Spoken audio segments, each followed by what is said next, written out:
I know that it can be really hard to see from this photo how this would kind of come together because you can tell that, the shadows are very, very dark. And when you look at this, your first thought is probably not going to be, oh yeah, that could make a great image. Your first thought is probably, I can't see the ground at all.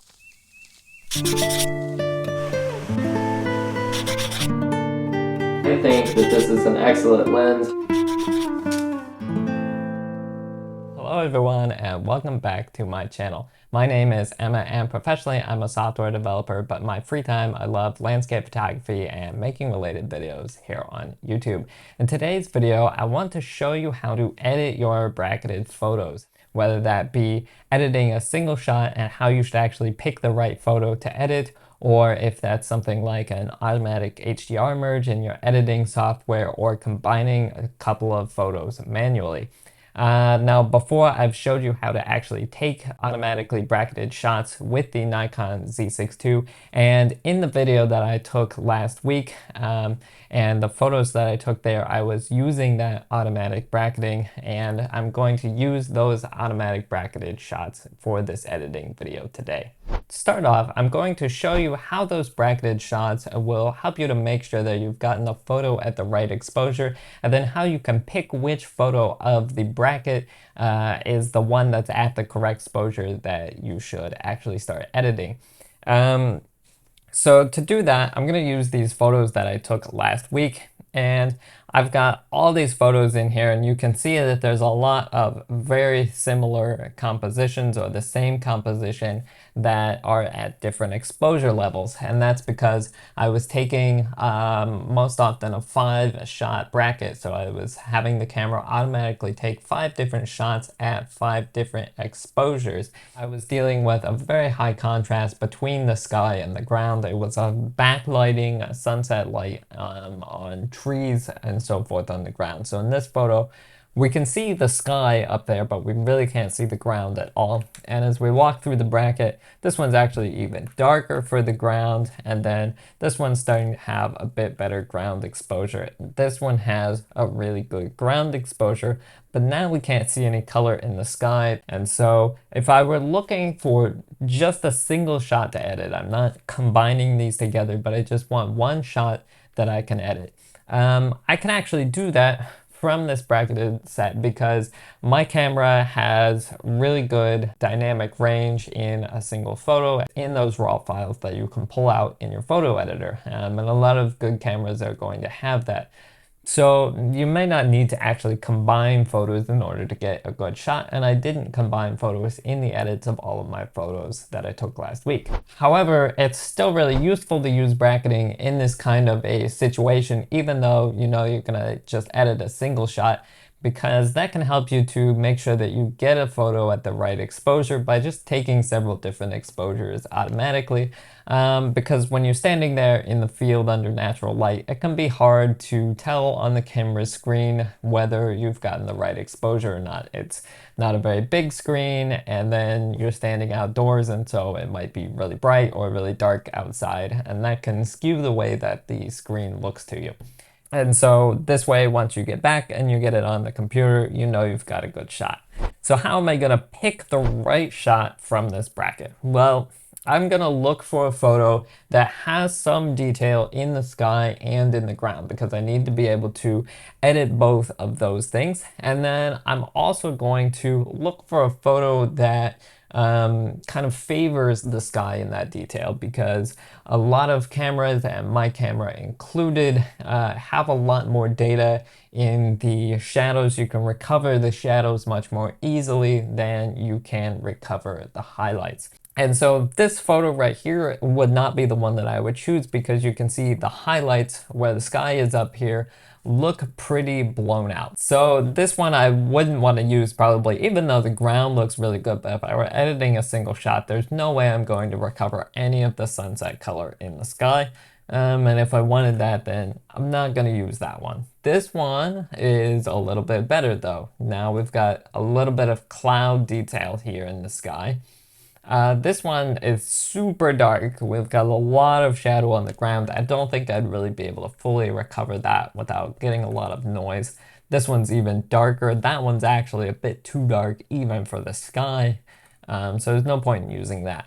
This one here looks pretty good. We've got a little bit of detail in the ground here, and we've got a good bit of color in the sky. And so for my camera, I kind of know my raw files a little bit. I think this is probably the one that I'm gonna want to go with because I can definitely see some things in the ground. I'm gonna have to pull up those shadows quite a bit, but I've got some color in the sky that I know I can work with. Now, I know that it can be really hard to see from this photo how this would kind of come together because you can tell that, the shadows are very, very dark. So let me just show you. So I've pulled up the raw file now in Affinity Photo, and I'm just gonna go, first of all, to the shadows, and I'm just gonna bring them up. I mean, it's kind of incredible how much you can get out of the shadows. I'm probably gonna add back a little bit of color as well in the saturation. Now, a thing that you can do in Affinity Photo when you're editing these raw files, especially on photos where you've got a lot of dynamic range, and if you notice that your shadows and your highlights aren't recovering as well as you would like, is there's this Develop Assistant, and it's up here under the little suit icon, and if you click on it, you'll see a bunch of options. One of them is tone curve, and apply tone curve is selected by default. Typically that's really good actually because it adds a little bit of contrast that just a straight raw file doesn't have.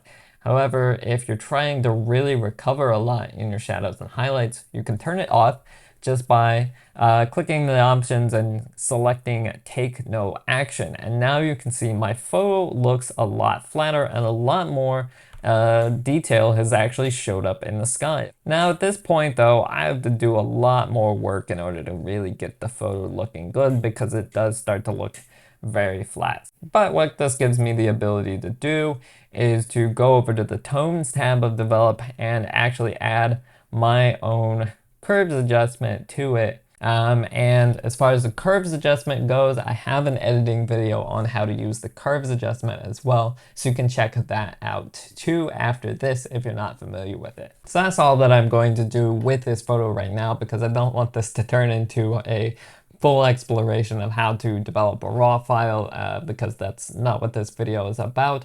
But I just wanted to give you an idea of how you can actually take that original shot that was very, very dark. It didn't look like you could do anything with it, and super quickly and easily actually turn it into a much better looking, much more even photograph. And so using bracketing enabled me to make sure that I got just the right exposure to be able to get as much data as possible to do that. And then it's actually not too hard to do that as long as you have a relatively good camera that's got plenty of depth to those raw files. So in this photo, we were able to get a good shot from one photo. But what if you wanted to combine two or more of your bracketed shots together?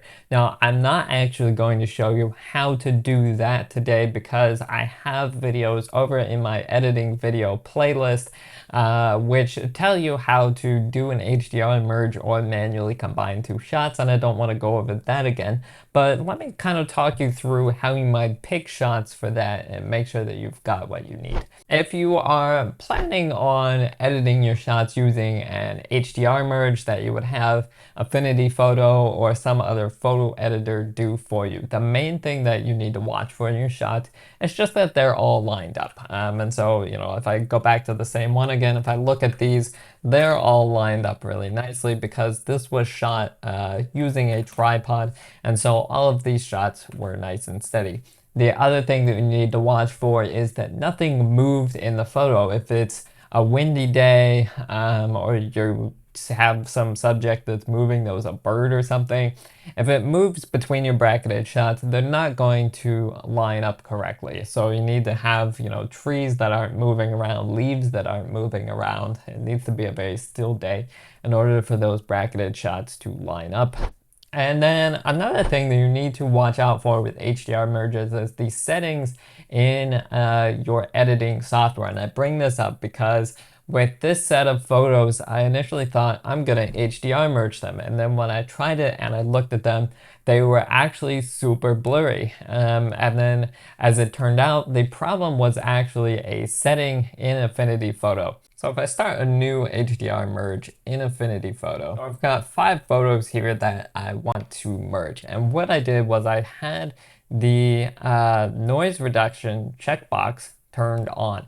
And when I put them together like that, they turn out to be actually very blurry at the end. And what ended up happening was that because one, there was some noise in the image, and then two, there's a lot of fine details in the image, like very small leaves and things. I discovered basically it was just thinking that the entire photo was noise. It was trying to reduce the noise. And as you can see, it was just making it really, really blurry and muddy looking. And so I HDR merged them, and then I was just like, the HDR merge didn't work at all. I mean, it looks terrible.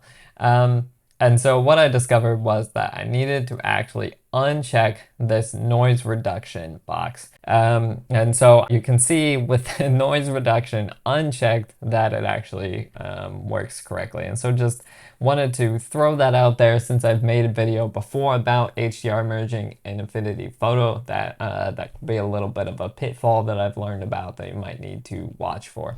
Now, the final thing really quick is how do you pick the right photos for if you want to manually combine your photos rather than doing an HDR merge.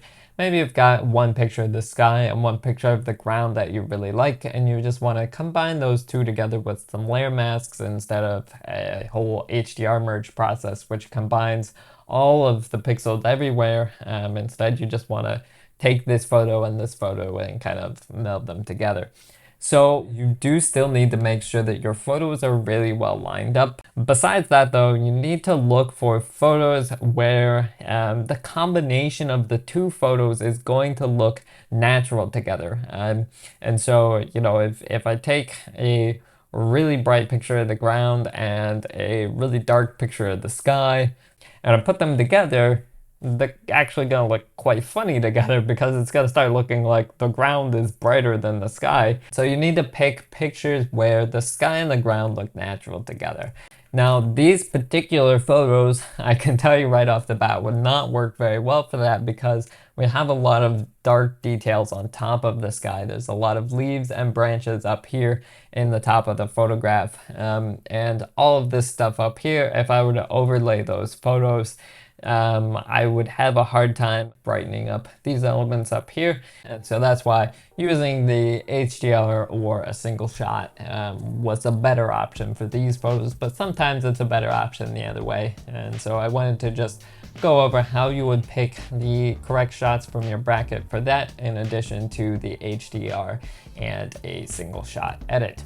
So that is going to be all for this video. Hopefully you guys enjoyed it and it helped you to see the second stage of that automatic bracketing process of what to do once you've actually gotten your bracketed shots. If you did enjoy this video, don't forget to hit the like button on your way out and to subscribe to my channel so you don't miss more videos that I'm really excited to share with you in the future. As always, thank you so much for watching, and I will see you in the next one.